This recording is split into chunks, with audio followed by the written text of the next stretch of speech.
Hi everyone. Happy Guru Purnima, Goddess Purnima. I'm back with another video as an offering for the collective and for the students of the Kaleshwar lineage.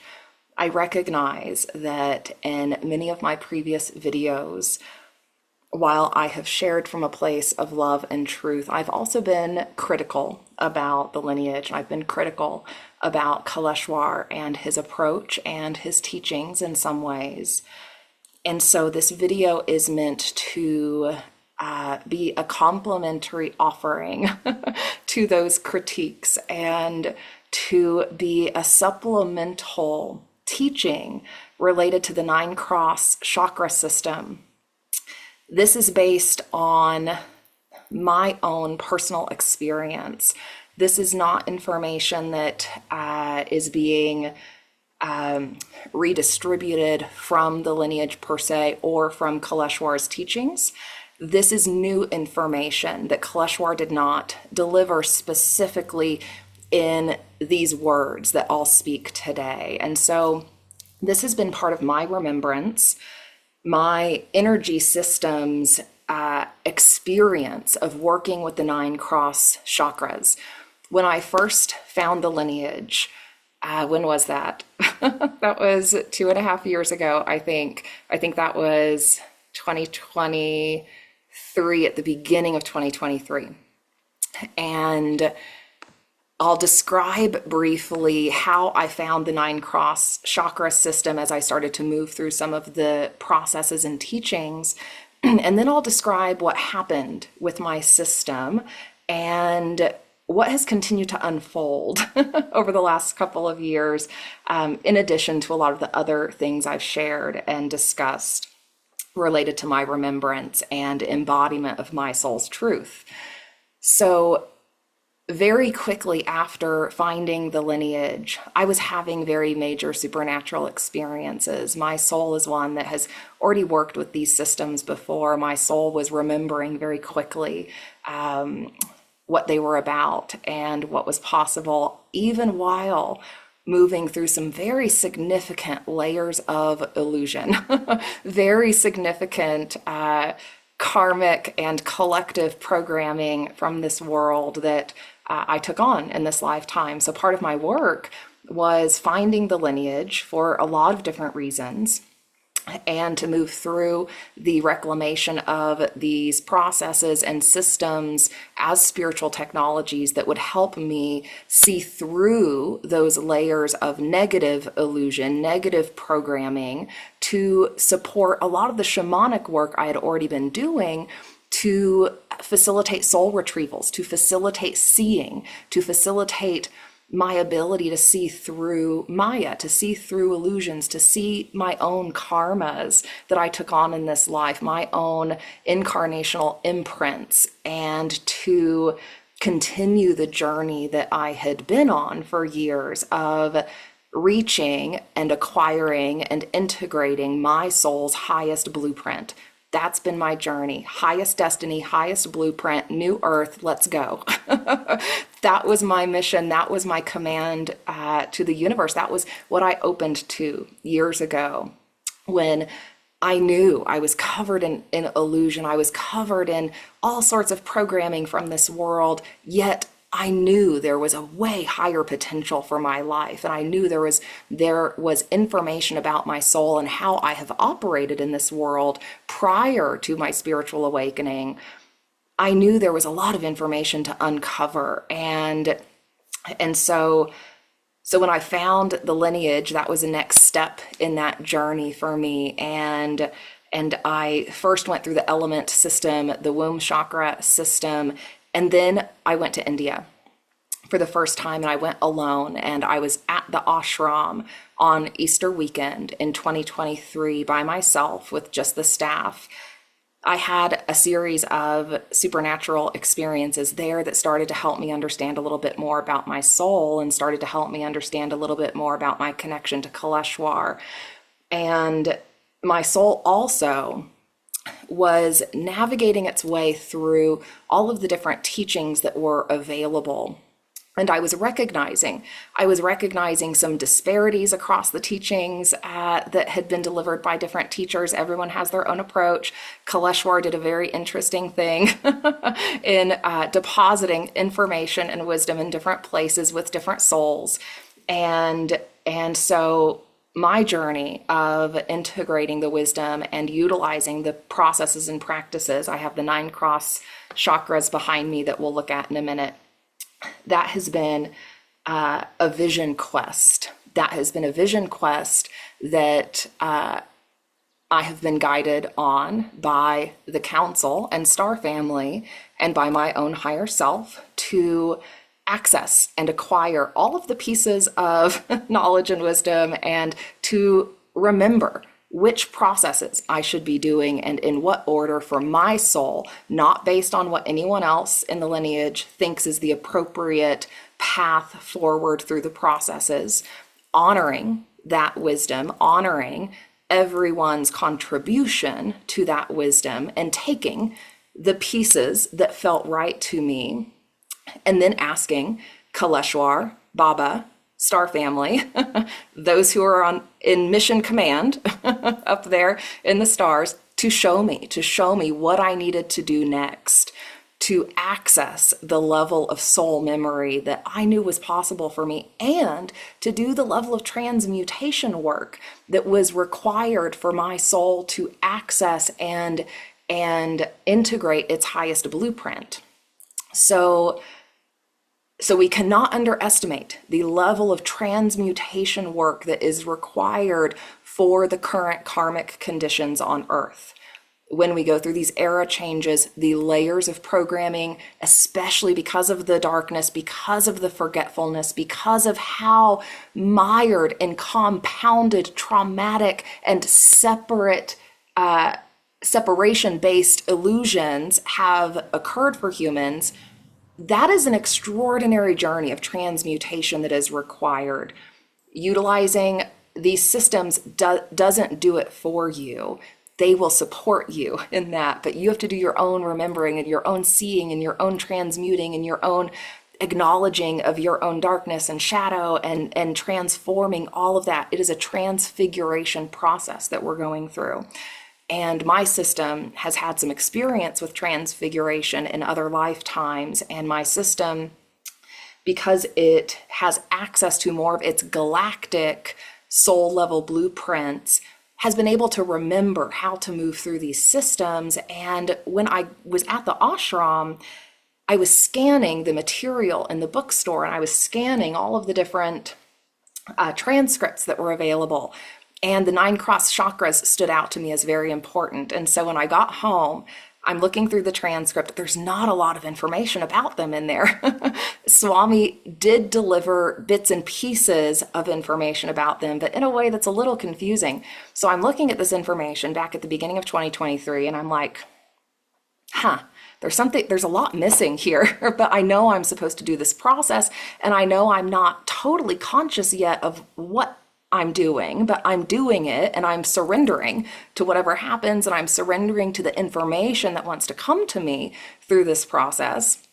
So I drew the 9 cross chakras. This is not the original version.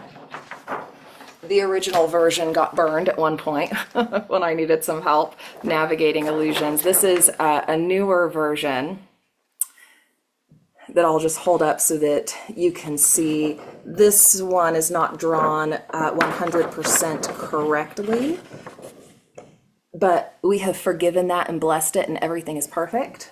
There's just a slight error in that one.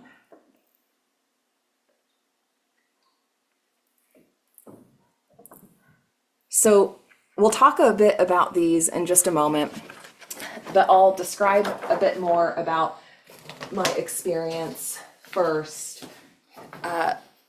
Like many of you, as we engage these processes, we'll find ourselves going into a trance. We'll find ourselves experiencing a major shift in our consciousness.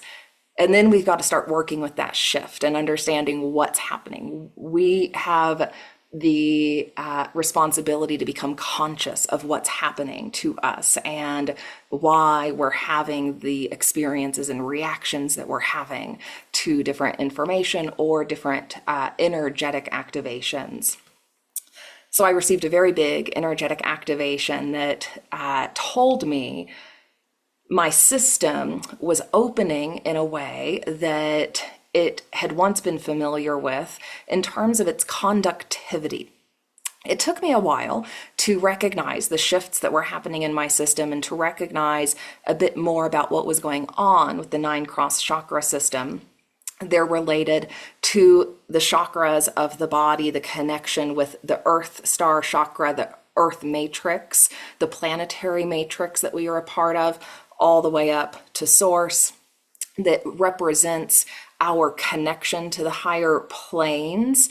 And the 9 cross chakras as a geometric system, sacred geometry works with our system to entrain it to different intelligent blueprints related to creation, to the intelligent, harmonious flow of energy in the universe. And so the 9 cross chakras support our conductivity. And I started to recognize this occurring for me as time went on. And I started recognizing my system's ability to not only channel energy, but to also see through illusion. So Swami talked about them as also the Maya cross chakras, related to the illusion of physical reality. So we can think of each chakra in our system as also holding information about the illusions of physical reality. And our entire energy field is programmed. It is programmed with our blueprint, and that blueprint sometimes might be carrying a lot of karmic imprints or negative imprints or limitations. And it's part of our job to start to see what are those limitations, what is my programming, and how is that programming giving rise to physical reality. So we'll talk a bit about plasma today. We'll talk about superconductivity. We'll talk about quantum intelligence. We'll talk about instantaneous material transformation. We'll talk about seeing through the illusions of physical reality, and we'll talk about this architecture that can be used by Christed avatars, rishis, siddhas, those who are beginning to align their consciousness with source virtues, who have done the work to free themselves from karmic or negative imprints in this world, who can then operate as pure source channels and pure source aligned intelligence. So I've got a lot of notes I want to go through here. So bear with me as I kind of toggle between the notes to make sure I don't miss anything. This has been a really interesting experience of remembering plasma, the plasma body, and remembering that plasma is the superconductive agent of the divine, of the universe. And so one affirmation, we'll maybe start here just for fun. One affirmation I started to use last year or earlier this year as this plasmic conductivity really started increasing in my system, I started using the affirmation that I am a I am an electromagnetic superconductor of infinite abundance. Okay. I am an electromagnetic superconductor of infinite abundance. The energy of the universe is free. It is available to us at all times. The abundance of the universe is infinite. And the illusions of physical reality can change instantaneously. We know this. That is simply an instantaneous change in the elemental and geometric structure of matter. We know that because the universe is infinitely abundant, that allows us to also have what some people refer to as infinite creative potential and capacity. That's true to some degree. Also, in human form, we have a variety of programs that we're operating with. We have a variety of limitations, imprints that we must transform to then access that infinite abundance. We sometimes find ourselves blocked from abundance. We sometimes find ourselves blocked from actually creating in this world. And we have to figure out why that is. Why are we blocked? Why can't we actually create with the universe? Well, that's part of our karmic work, to see through the illusions that we've been carrying, to see through the belief systems that have formed our illusions of physical reality, and to recognize across the entire spectrum of human programming, where have we been programmed in a way that has limited us? And where might we be out of alignment with the way energy really wants to flow in this universe? So understanding that flow of energy from source into and through the human system is so critically important, and doing that foundational work of understanding the programming that's living in each of our chakras, the information that's living in each of our chakras, and then rewriting those stories, healing from those past traumas, changing our belief systems to be in alignment with the truth of the universe, freeing ourselves from entanglements and attachments and disempowering situations. This is all the work that's required to open the human system, to open the human energy field, to allow that full flow of plasma and to become a superconductor of infinite abundance. So, we'll now go into some more conversation around the wisdom contained in the Maya Cross Chakra system, and again, how this system, from my remembrance and engagement with the field and with the Galactic Council, how this information has come together for me in a way that helps me understand the next level of what was going on with someone like a Jesus, or in some cases with Kaleshwar, how he was manifesting certain things from what appeared to be a state of nothing, right? So how that actual creation process can occur in that superconductive way. Creation can also occur in a less instantaneous way, in a more longer term way. That's what we're used to experiencing on Earth in human form. We're used to experiencing delays in creation. We're used to experiencing delays in the physical changing of reality based on our consciousness.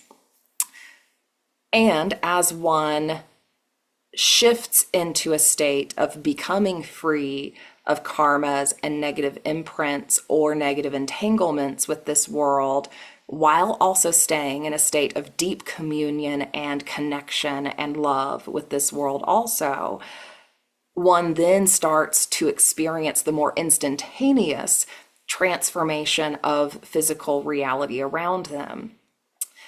It's important to remember that the Maya we experience, the negative Maya that maybe we've been taught to be a little fearful of and need to protect ourselves from, that all comes from our own programming and our own entanglement or conflict with that Maya, or with said aspects of reality or aspects of consciousness. So part of our work also to become superconductors of infinite abundance in ways that are in alignment with divine will, freeing ourselves from ego urges or the ego desire to create from a place that's not pure love. We've got to do that work too, to become superconductors and to allow the miracles to fully flow and to allow our aligned intentions to come to pass easily. So the 9 cross chakras are highly supportive for helping us see through our own Maya, the Maya that affects us, the Maya that stems from our karmic contracts, our soul contracts, our imprints. And in conjunction with the embodiment of the virtues of Source, they can also support the full development of cities. And the teachings that Kaleshwar delivered really are a blend of Siddhic, Vedic, and Christic lineage teachings on the planet from across time. And hold on, let me get my notes situated here.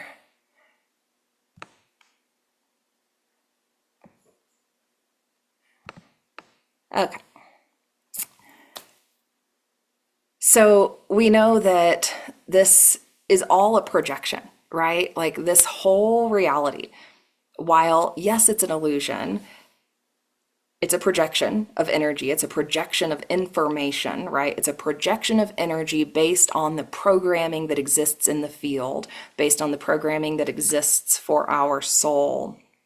And you know, one thing that has worried me a little bit at times about the Kaleshwar lineage is the overemphasis on Maya in a way that almost puts us in conflict with it. And this use of the word illusion as though all illusion is bad, or sometimes blaming illusion. We create the illusion.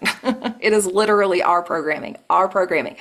In conjunction with the collective, we are in this dance. We're in this figure 8 dance with the collective. So you know, I like to think of the creative potential of the universe being like 50% us, 50% the universe / collective experience that we are a part of. Both are feeding into our reality, and how we engage with those collective illusions, karmas, also then changes that dance with the collective.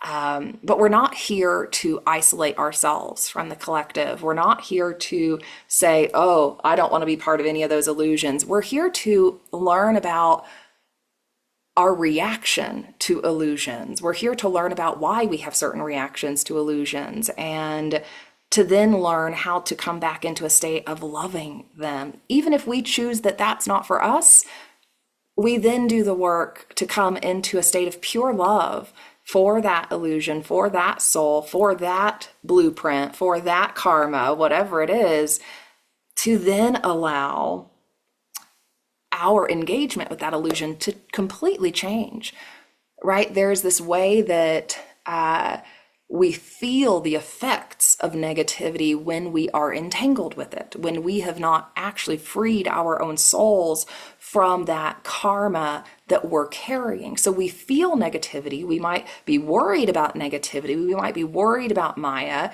when we've not fully understood our own programming. And the path of mastery, the path of enlightenment, is not about seeking God outside of ourselves. It is about learning our programming and coming back into wholeness within ourselves. And through that process, knowing God, through that process, also engaging various aspects of consciousness or archetypal consciousness, archetypal blueprints, when we're on this journey of embodying our highest blueprint, our highest soul essence, And we're asking the universe to support us in that. We're asking the Dattatreya aspect of Father, the keeper of the lower world, middle world, upper world, Brahma, Vishnu, Shiva. We're asking that intelligence of the Father that spins energy into creation. We're asking that intelligence of Father to reveal to us, to reveal, where are my conflicts with life? Where are my conflicts with myself? Where are my karmas still resulting in certain reactions or fears or a sense of disempowerment or a sense of feeling negativity in the body? So our work is to never be in conflict with energy, to never be in a fight with Maya. We're here to surrender to it. We're here to surrender to what is, to accept what is, and to then ask for the revelation for the higher blueprint to come online. So, for instance, I've met a lot of yucky karmas, a lot of yucky imprints, a lot of old ancestral baggage, old avatar blueprints that weren't pure Christed blueprints, but had their own dramas going on that were engaged in this world that I've also been working to peel back the layers on and heal from and integrate the wisdom around those lessons. So we're here to learn lessons. We're here to surrender to what is, and to then, if there is a negative blueprint in place, a negative karma in place, to own that, to as souls be responsible, to be responsible for our own actions, our own contributions to creation, and to then do the work to atone or heal or acquire the gift, the talent, the soul essence that is ours to acquire. And so I say all of this also as a preface to the 9 cross chakras, that this idea of becoming a plasmic superconductor through the 9 cross chakras also is about fully surrendering to illusions. We must be fully surrendered to what is and be in acceptance of what is and not be in conflict with what is to change what is. One affirmation I started using at the very beginning of my engagement with the lineage of Kaleshwar that has been very helpful for me at times in meeting these different aspects of negativity and illusion that have been present in my journey. That affirmation has been, I see through illusions with love. I meet all illusions with love. And I change illusions with love. Because we don't change illusions any other way. And if we do, that's a more forced way that's out of alignment with the mother that then creates its own complications for our soul. So we have to also be completely open to that surrender, completely willing to meet the illusions that are present, completely non-conflict based in our engagement with Maya and illusions. That doesn't mean we become passive beings that don't have a spine and don't say what is okay for us and don't move through life with creative power. We do both. We do both. We surrender and we create. We surrender and we change the illusions. We surrender, we bring love, and then we allow for the revelation. We allow for the change. We allow for the wisdom to come. We allow for the lesson to come. We allow for the integration of truth. We then embody that truth. We then become more conductive. So our ability to become superconductors is also purely aligned with the embodiment of divine truth, the embodiment of source virtues, our freedom from karma and negative imprints, and our ability to be completely surrendered to what is. And then once we've committed to that, and we stay in commitment to that, and we don't force the changing of illusions, we don't force the conductivity of energy. We allow it, we stay open and surrendered while holding pure intent and vision and asking for that highest divine plan, highest path forward, highest blueprint, highest intelligent action, highest loving intelligent action to be revealed to us. We allow intelligence to work through us. So this also becomes a really interesting dance between the human ego and understanding what is more pure divine intelligence and urge. And that's its own process. That's its own process and evolution that we go through. Okay, so the 9 cross chakras are a multidimensional architecture encoded to reveal the holographic nature of form and illusion. I already mentioned that they're kind of a blend of different wisdom that has been sourced throughout time on the planet, and some of that wisdom came from the star races initially. Again, this is not just about Maya, but this is about creative potential, right? So our ability to shift out of a place of being worried about Maya or concerned with Maya, but into a place of what is the creative potential here, and what is the possibility for creation, and what is the possibility for conductivity of energy into form, and what am I excited about and passionate about, and how can that sort of creative potential governed by divine intelligence move through us. So that's the alignment we want to work on coming into balance around. And so this is, again, all about how the soul Atma interacts with the physical plane, how the higher planes of intelligence work through the soul into the physical plane. And so you can think of this grid as a navigational grid for projecting consciousness into form, for the stabilization of illusion in embodiment, for the disentangling of bindings related to karma, and for gaining clarity, for being able to pierce the veil, to see the underlying information that is giving rise to physical reality, that is giving rise to energetic conditions or emotions or situations that are unfolding. So we can develop the sight to see that information, and the 9 cross chakras absolutely support that and can be integral to that process. We can see a lot without them. In my shamanic work prior to engaging these more advanced systems, I was already seeing a lot about my soul. I was already through some of those shamanic journeying processes that I highly recommend from Alberto Villoldo and the Four Winds Society. Those meditations help you understand more about the Dattatreya aspect of consciousness, the 3-pronged father consciousness that spins energy into creation, that holds information in the lower world, upper world, and operates the middle world.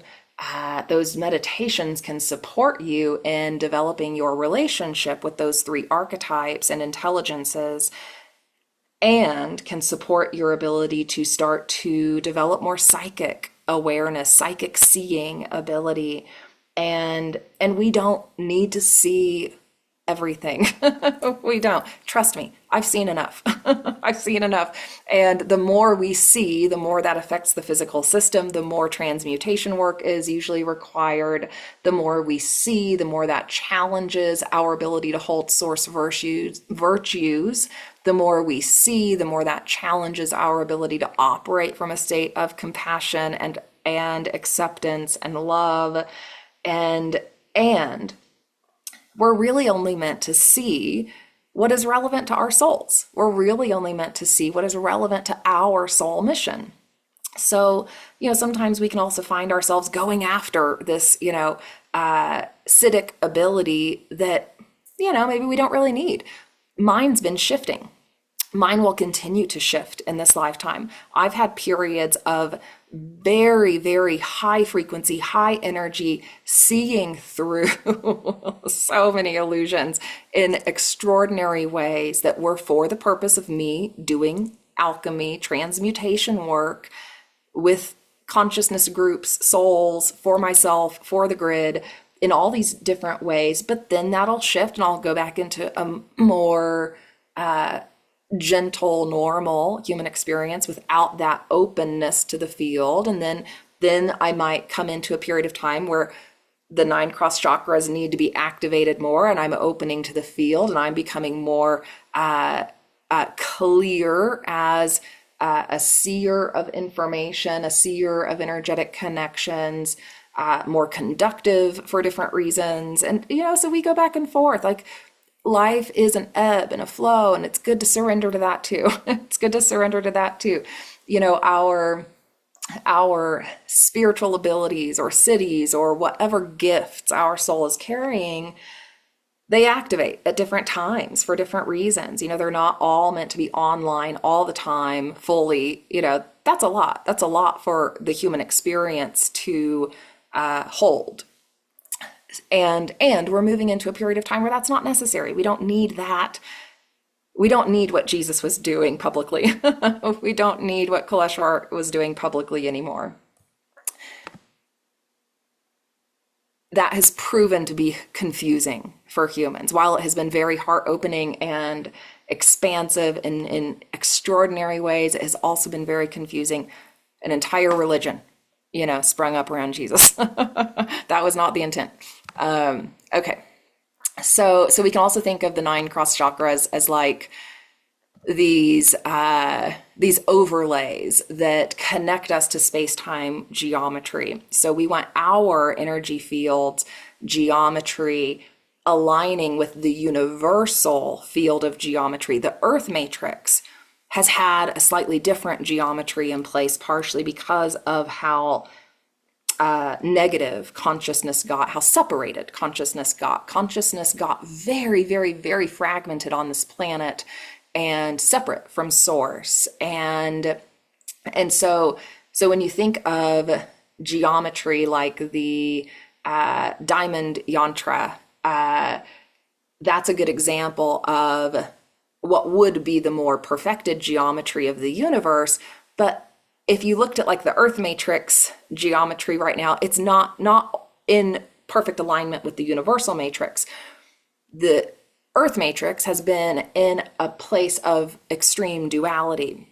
The universal matrix operates on a tri-wave state of operation, Dattatreya, tri-wave, birth, death, rebirth, duality, black and white, tri-wave, white, gray, black, right? Like we want to be in that flow of not the black and white, not the pure duality, the yes and, the this and that, the all can exist, right? Like I'm not in conflict with either one. I can hold it all. And the 9 cross chakras can help us with that. The 9 cross chakras can help us shift back into that tri-wave state of operating outside of the very long-term duality-based matrix that has been in place on Earth. The 9 cross chakras can also understand the planetary energetic imprinting. In the last video, I talked about Atlantean karmas. Because of the soul blueprint I carry and because of the work I've done with these processes, I've been able to see a lot of the planetary karmas that exist. I've been able to track current dynamics all the way back to source, or to the origin point of that blueprint, to understand how did certain consciousness dynamics, how did certain distorted viral codes get installed in the Earth matrix, and how can we collapse those codes going forward. The 9 cross chakras have helped me in that work, helped me understand more of the ancestral coding, more of the era imprinting that has occurred within the planetary matrix, while also helping my system access more of the pure Sophia coding. Sophia being mother, Sophia being divine feminine memory and intelligence of this universe that gave rise to the original Eden on this planet. In the last video, I talked about that duality split that started to occur with Lemuria and Atlantis. You can think of Lemuria pre-Atlantis as one of the original Edens and a time when all humans felt and knew that connection to source and weren't in a state of separation, weren't in a state of ego. There was this very natural flow of communion with nature and this very natural conductivity with divine energy, with source energy. And so by working with the 9 cross chakras, we can also activate more of our Eden codes, more of our ancient, pre-Atlantis, pre-distortion codes. That's partially what we want to do as new humans, as humans who are coming into our embodiment of source intelligence, as humans who are transforming and transcending past karmas and patterns. What we're basically doing is we're clearing this whole time period of distortion that started with Atlantis up until now, and then popping back to Eden. So we're Kala chakraing ourselves also back to Eden in a way by pulling those blueprints forward to now. So in this video, just by hearing this, you're getting an activation of that coding. Okay, so some more insights for integration here. So you can think of the energy system, our human energy system, the Earth's energy system, the universal energy system as a toroidal field. If you haven't seen that as like a video in motion, look it up online. That shows you how energy flows in the matrix of creation. And the 9 cross chakras can help us in some ways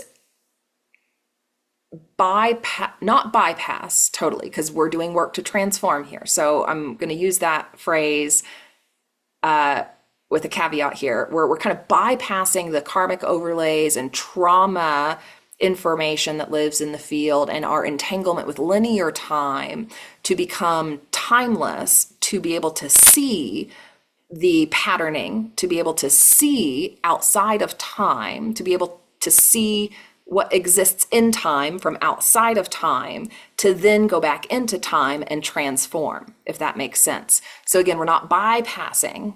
We never bypass our programming. We have to do the work to change our programming. But the 9 cross chakra system can almost help us pop out, see the programming, and then help us go back in to transform it. So our normal, human system is the conductivity of it is dampened, right, by all these distortions and negative imprints. And as we clear those out, then we can become, more and more conductive. We start to align in a more coherent state to our natural frequency, to our soul's natural frequency. And this is, also related to like Kundalini, right? Kundalini energy and Kundalini like activations are also related to this. We've got to have that energy fully flowing through the system. That's a first, prerequisite to becoming even more conductive, and to through intent and just the holding of pure divine will and creative potential, then allowing instantaneous transformation to occur. So miracles are just instantaneous transformation, right? Grace sometimes is instantaneous transformation. That is a consciousness override by source, by higher intelligence, by our oversoul to create the instantaneous transformation. So again, this system can only be fully accessed and fully utilized by the human when we are operating in a neutral harmonic entrainment to source. What does that mean? Non-duality. What does that mean? Transforming our karmas, belief systems, programming, ideas, conflicts to that state of pure balance and centered neutrality and love. Now, I want to also talk about the fact that non-duality doesn't mean not engaging with reality, right? Like non-duality doesn't mean not creating. Like non-duality doesn't mean hiding from illusions and just being passive. Non-duality means we now see the bigger parameters of creation. We no longer judge different aspects of creation. We are no longer pitting different aspects of creation against each other, right? We're seeing the full spectrum of what exists. We're seeing the polarities that exist, and we're bringing it back into neutrality and love. We can still have human preferences. We can still have ideas and visions and dreams. we want to be creators in this world. That's our goal. Our goal is to be creators and to be superconductive at the same time in a state of pure openness and neutrality and love, to allow grace to flow, to allow the re-entrainment to source harmonics to occur in this world. One of the ways we can also entrain ourselves to source harmonics is by working with the gene key system. I've really loved working with the list of cities that are contained within the gene key system. There's 64. That relates to the 64 star tetrahedron geometry that is our Merkaba. Those are 64 entry points of light from source into the energy field.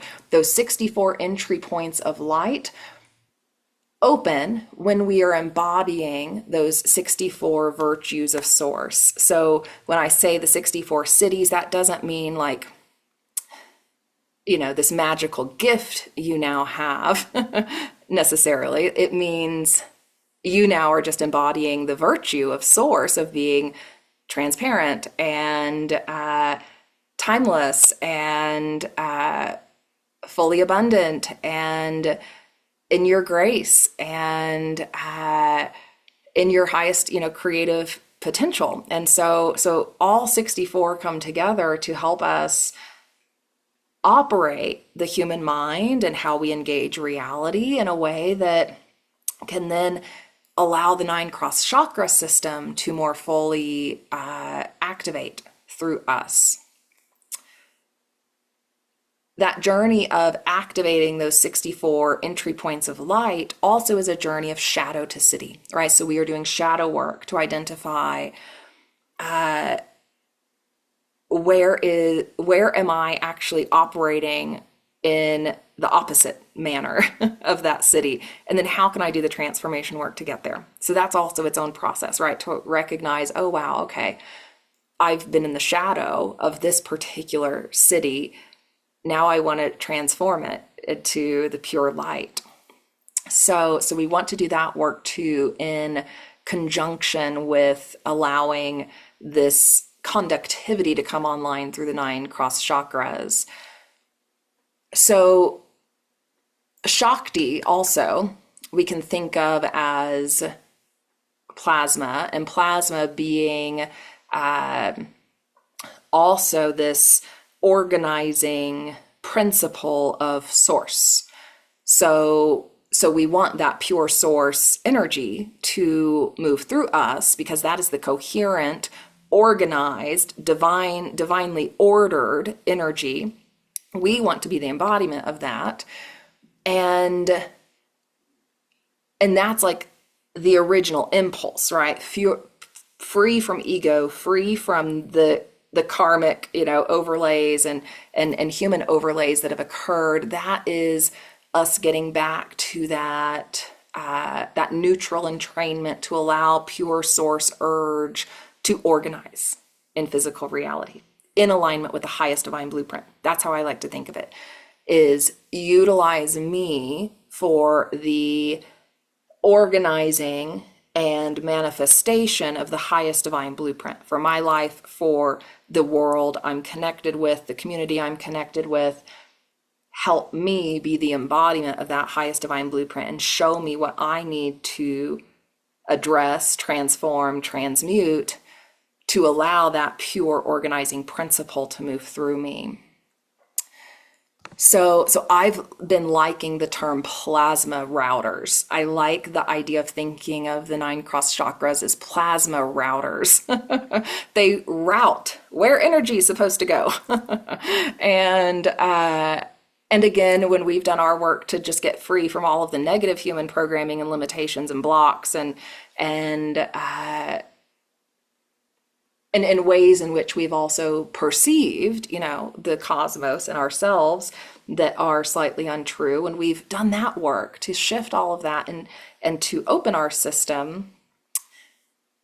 And when we've done the work to align ourselves to pure source intelligence and have surrendered to that and have been tested through that process to know that we're free from ego urges, then those plasma routers can literally guide, move, manifest energy throughout the matrix in all sorts of ways, like not even in ways that we as humans might think, like what, Kaleshwar demonstrated a lot of, like, boom, the instantaneous manifestation of something.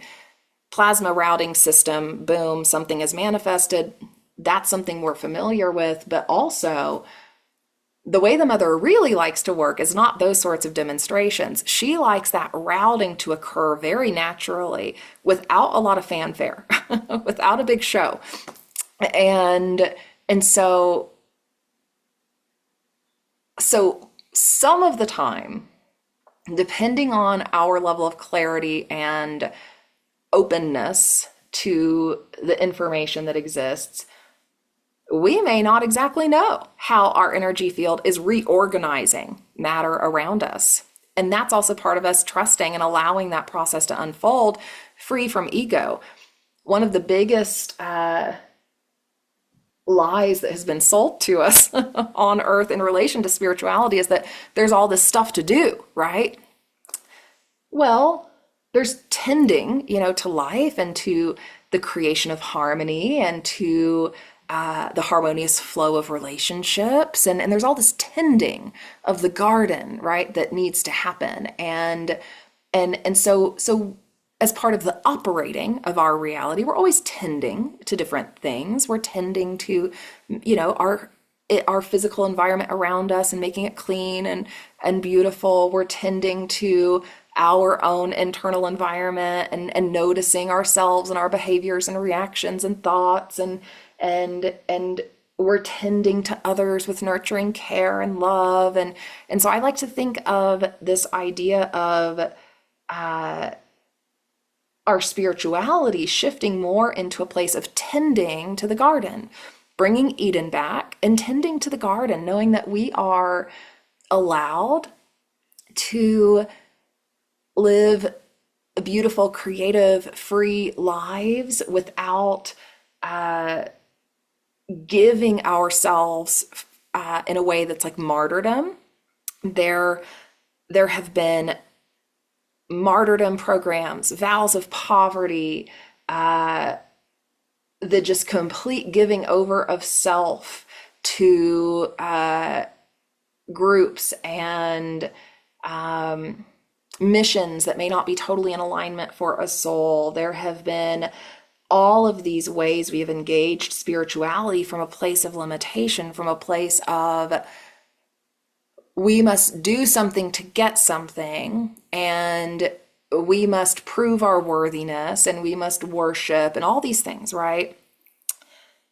Yes, the mother wants us to be devoted to her, but she wants us to be devoted to her by being devoted to ourselves and being devoted to each other and being devoted to creating harmony and not bypassing the hard stuff, not bypassing the shadow, and not bypassing those things that bring us out of harmony. And so there's also been this this way in which we have kept ourselves very tightly bound to obligations and service and doing things in relation to spirituality. That's not true spirituality. That's not true spirituality. That is something that has developed as a result of the distortions on this planet, as a result of needing processes and practices to see stuff, to see, what might even be going on on this planet. It got so dark and so distorted and so heavy that people have toiled away for hours and hours and hours and hours and hours and hours and days and years and lifetimes just to be able to see a little bit, just to be able to feel that connection to source again. And oh God, that's such a hard place to be. It is such a hard place to be. This planet, oh my God. Another symptom of the superconductivity is that your emotions will flow freely because nothing can stay blocked. Nothing can stay in, nothing can stay suppressed. So also we flow with the human experience much more easily, and we don't feel that need to hold anything in. We can allow, I can allow a moment of just pure compassion for the human experience and to shed a tear for that. Because it's just been so extraordinarily dark. Even in the state of light I carry now, I can still have this full heart chakra opening moment of compassion, which is happening right now.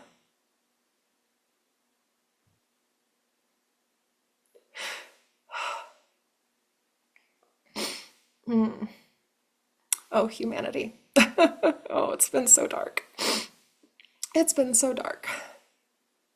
But it's okay. It's changing. It's changing. Yeah, we're not out of the woods yet, but we're shifting into a different time soon. We're shifting into a different time soon. Okay.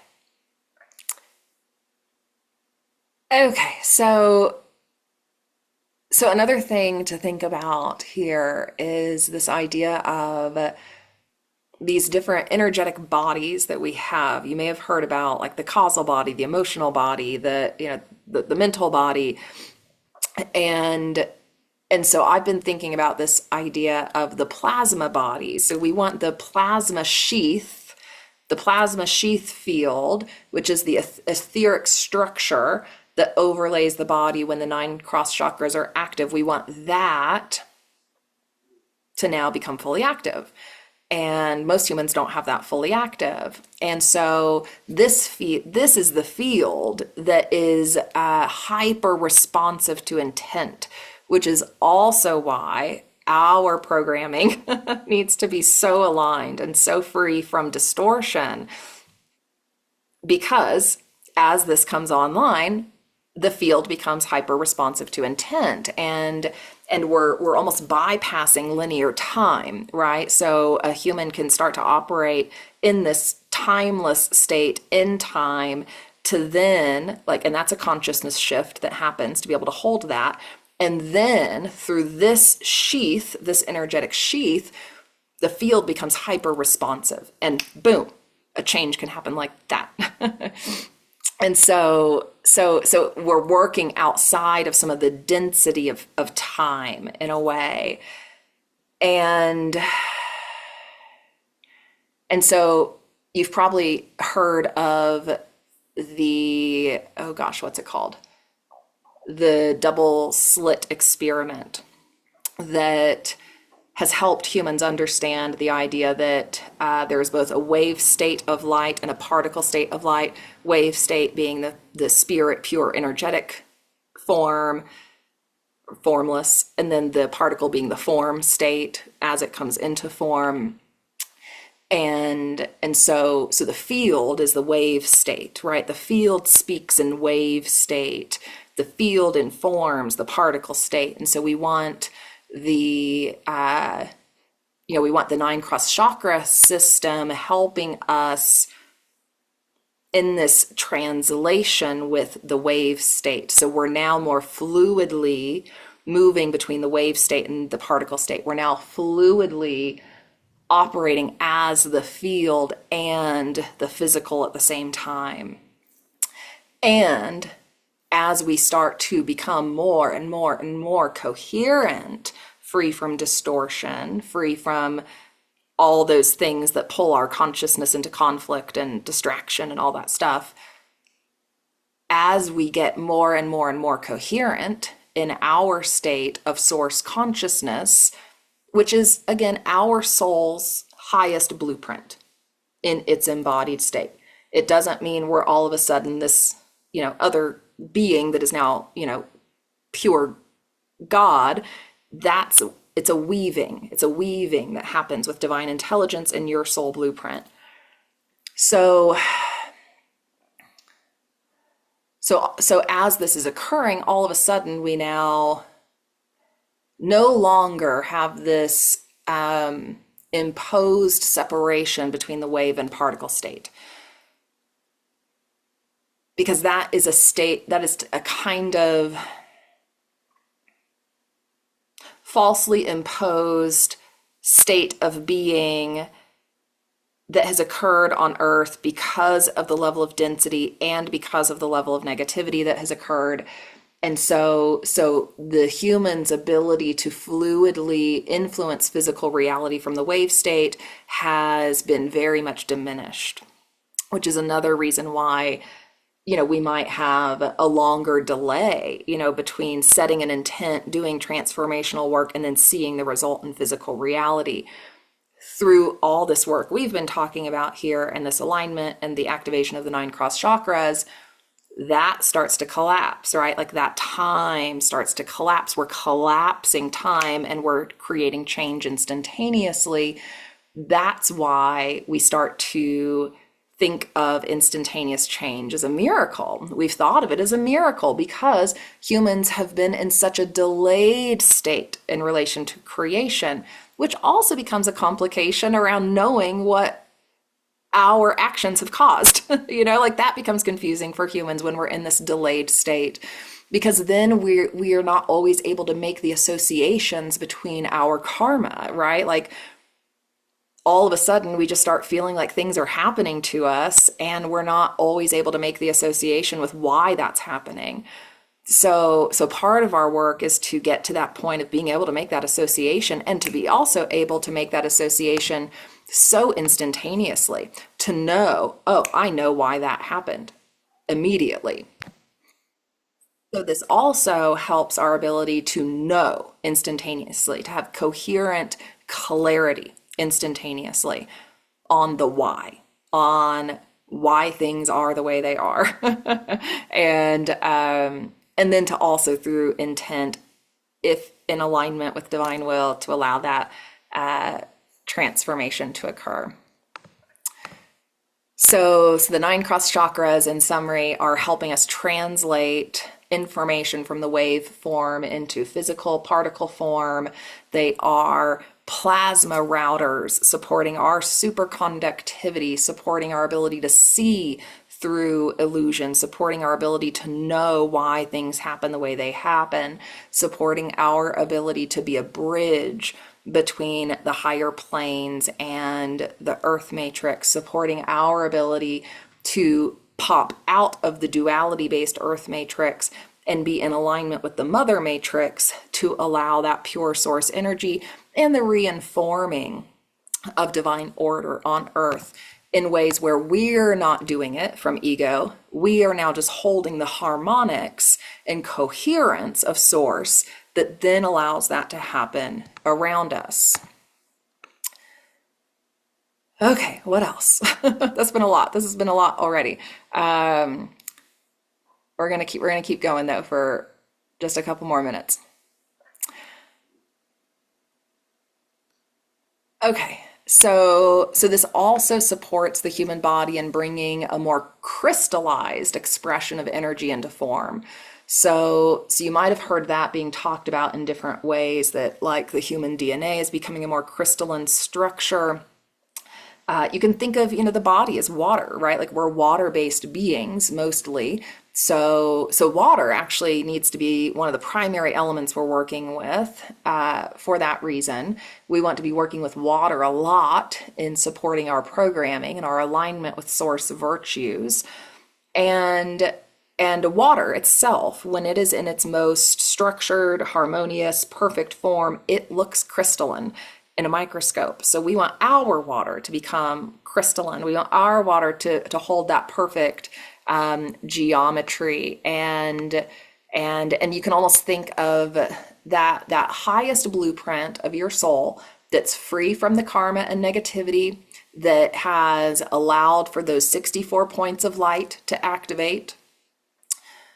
You can think of that as this grounding of instructions, this grounding of source instructions in the human form. That then, again, when we're free from ego and we're free from all the, human confusions, we just start to move. Synchronicity starts to move us. We start to experience this timeless experience of cosmic simultaneity, which is also really interesting and fun, and again helps us just operate in a more fluid way that is in alignment with how the harmony of the universe generally likes to operate.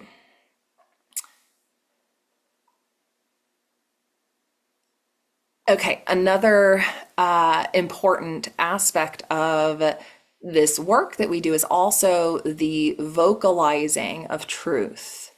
When truth has not passed up and out through the system, that becomes a blockage. When we have suppressed information within ourselves, that becomes a blockage.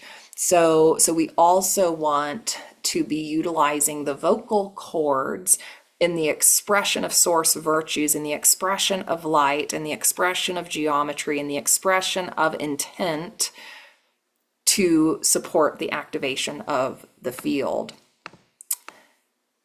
in the highest way possible.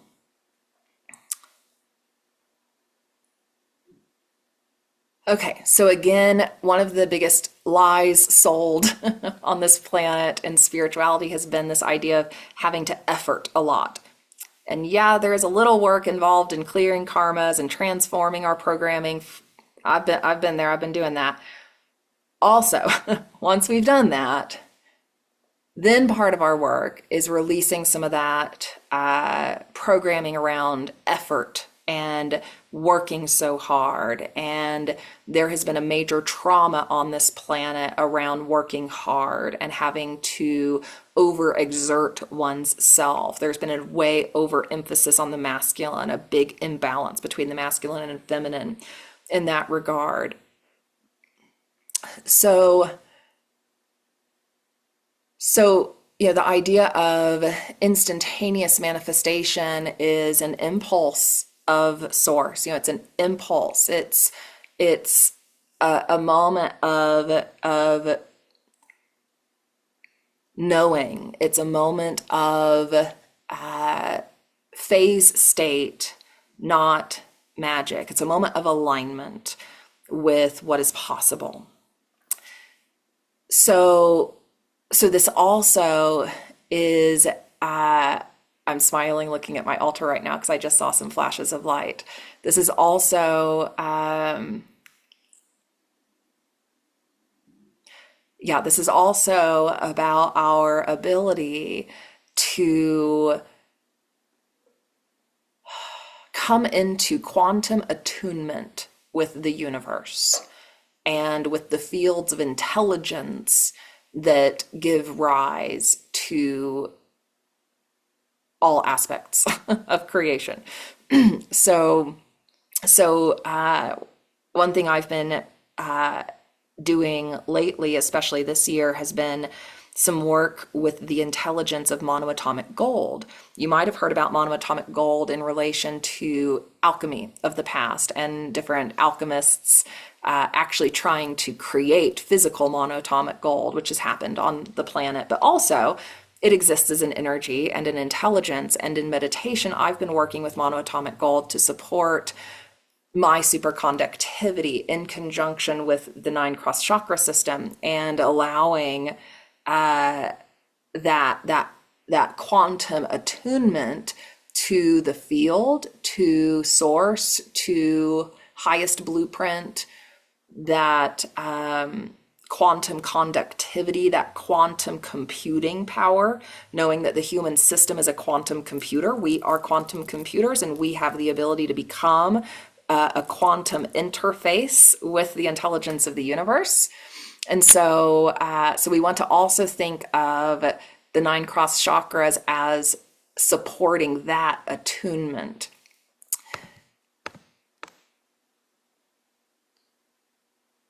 Okay.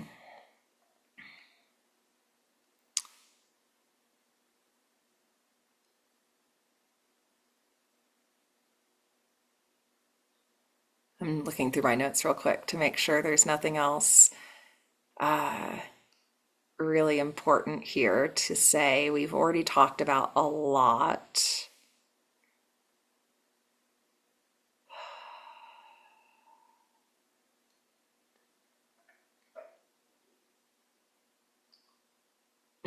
Okay, I like this phrase. I think this is a good one to maybe end on.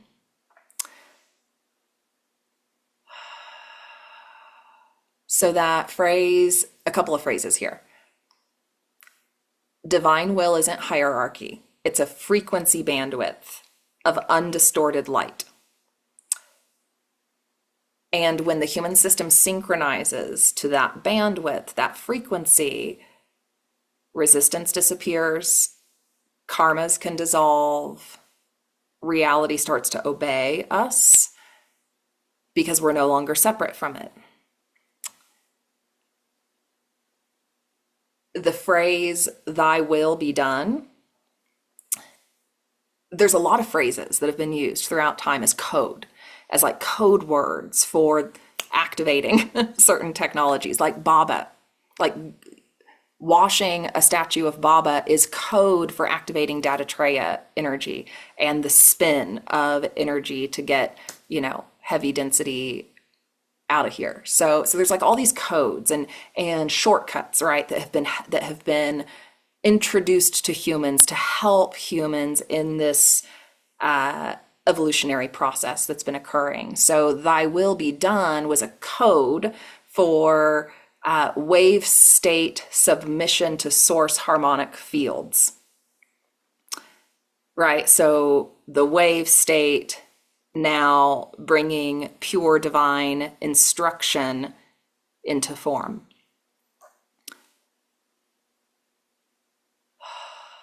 So when these systems are used from that state of pure devotion, pure love, pure openness, free from subjugation. Subjugation means control and power over. So we're learning about not being in power over dynamics. We're learning about being in harmony, communion, and devotion instead of power over. When we have accomplished that, the 9 cross chakras pull divine form into material reality. The 9 cross chakras reorganize material reality in alignment with highest divine blueprint, highest source, highest intent, highest light. And then you become the vessel for instantaneous transformation and manifestation.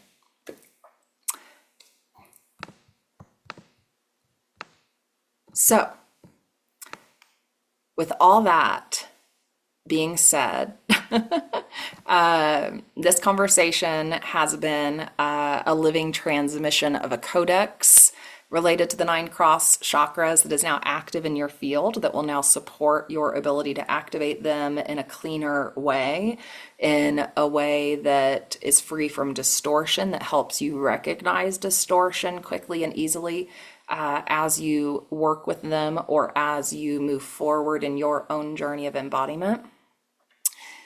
And again, this is about frequency integrity. This is about source integrity. This is about pure love integrity. This is about recognizing where we have been engaging in distorted power dynamics, or where we have still had confusions or belief systems or illusions in place that have prevented our superconductivity. And so this video, this transmission is a gift to the collective and to the lineage of Swami Kaleshwar, knowing that many are ready for this next level dialogue around this particular system and process, knowing there has at times been some confusion about how instantaneous transformation occurs, and knowing that Swami didn't always teach that in the greatest detail, and some of his teachings are a little confusing.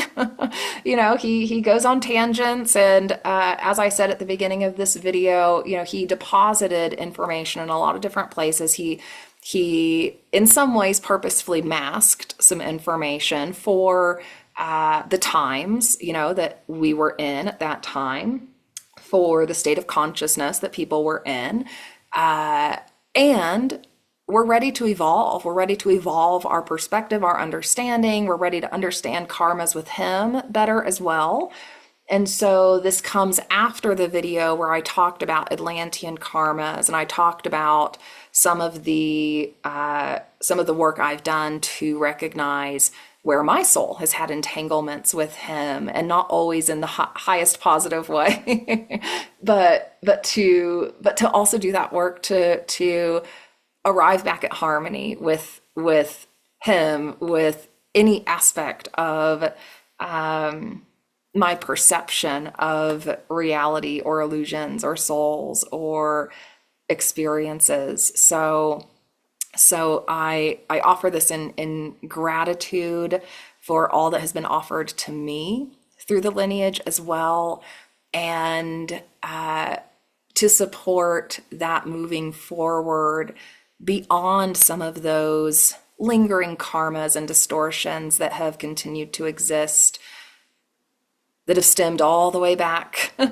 from Atlantean times, and remembering that we're here to remember the garden, we're here to remember Eden, we're here to remember that we're meant to tend to the garden, we're meant to bring beautiful creations into this world, we're meant to live in harmony with each other, we're meant to open to all the possibilities that exist, to be excited about the revelation of possibilities that exist, to not be in our ego about what we should be doing on this planet, but to ask for that revelation, to ask for that divine path and that divine plan and that highest blueprint to be revealed and to be anchored and integrated into our system and our reality in the most easeful way, but to be open to surrendering to what comes with that, and to be open to transforming and transmuting those parts of ourselves that aren't the pure light, that are still in shadow, and to not have shame about that, and to not be in judgment about that for each other or ourselves, but to say the shadow is okay.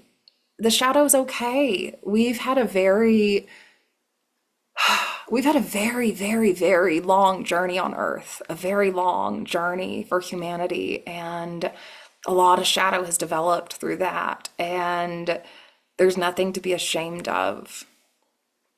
I said this to Kaleshwar at one point when I was in a process with him of seeing some of his karmas, and I know there's folks in the lineage who think, no, how could he have karma? He couldn't have karma. He does have karma. He has karma, and he's just a powerful being who also understands the mechanics of existence, and hasn't always stayed in pure alignment with divine will. That can be really challenging on this planet. It's really challenging. It's really challenging. It's really challenging given the conditions that occur and have occurred. And I said to him at one point, there's nothing you could do that would make me love you less.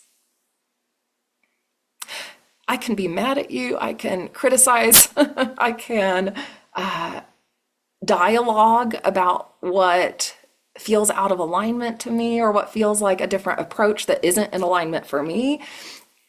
I can do all of that and still love you so much. And that's the grace and love of the mother. She loves her children so much. You are all loved so much. Everyone is loved so much. And the karmas and shadows that have existed on this planet have been a necessary part of its evolution. And we can also find ourselves attached to these ideas of divine perfection at times. We can find ourselves attached to these ideas of being perfect masters or wanting that, desiring that. And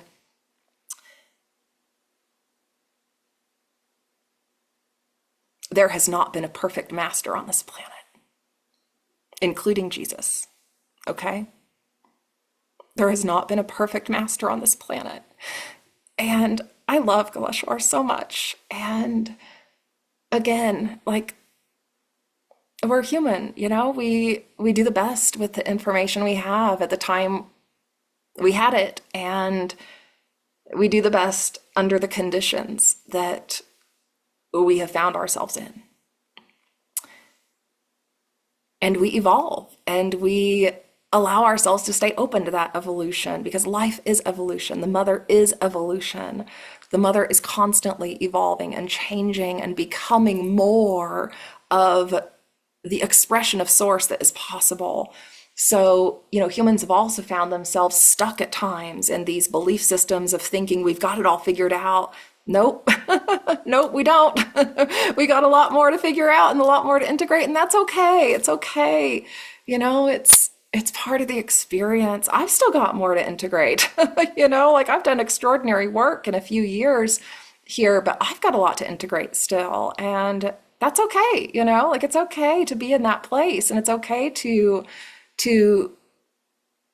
stay open to the integration of a lot of different aspects of wisdom and contributions from different people coming together to inform your path and to inform your soul's, experience of this reality. So I offer that also to complement some of the critiquing I've done. I think it's important that we also are able to stay engaged in constructive dialogue or sharing our truth and being able to express that free from fear, right? Like, there's been a lot of ways information has not passed through the throat chakra on this planet that is happening now, a lot of ways, for this civilization, but that also needs to happen for ourselves and our own spiritual truths and our own path and our own, interactions with others. And I think we can sometimes fall into that trap of thinking that going into the negativity, feeling the negativity, seeing it, engaging it, takes us off the spiritual path, or, might take us out of a place of what we think is the divine place we're in. Well, every time we take a dip into the shadow and the karma and the negativity and transform it and come back out, we're spiraling up that ladder. We're spiraling up that ladder of ascension. So the transmutation of programming that the human system has taken on is so critical, so important, and is a top priority. That relentless self-examination, that relentless asking the question of, why did I have that reaction? Why do I carry that belief? Why do I think that is true? Why am I feeling this certain way?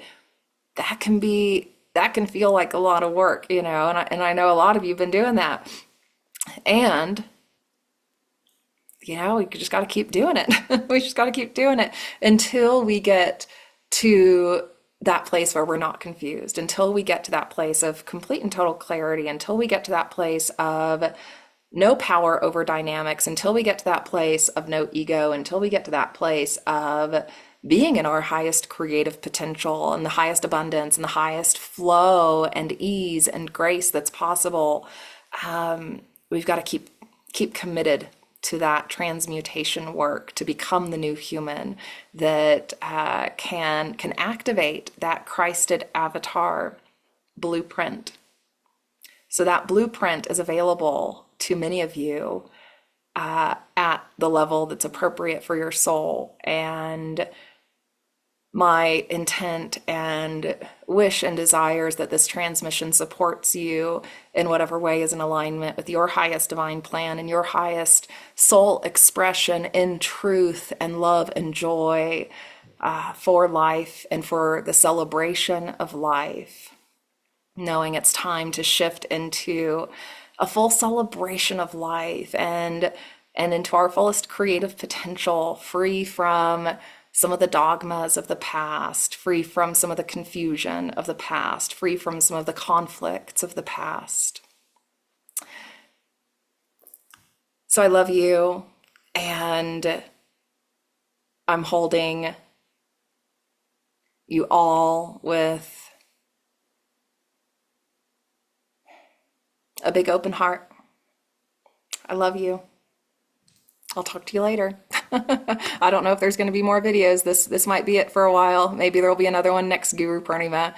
Again, I'm not leaning too much into the teacher role. I certainly don't want to be a guru in this life, but I do want to offer insights when it feels appropriate or helpful. And so through whatever projects continue to unfold for me in this life, I know that will occur, and I'll keep you all apprised of what that looks like as time goes on. Bye for now.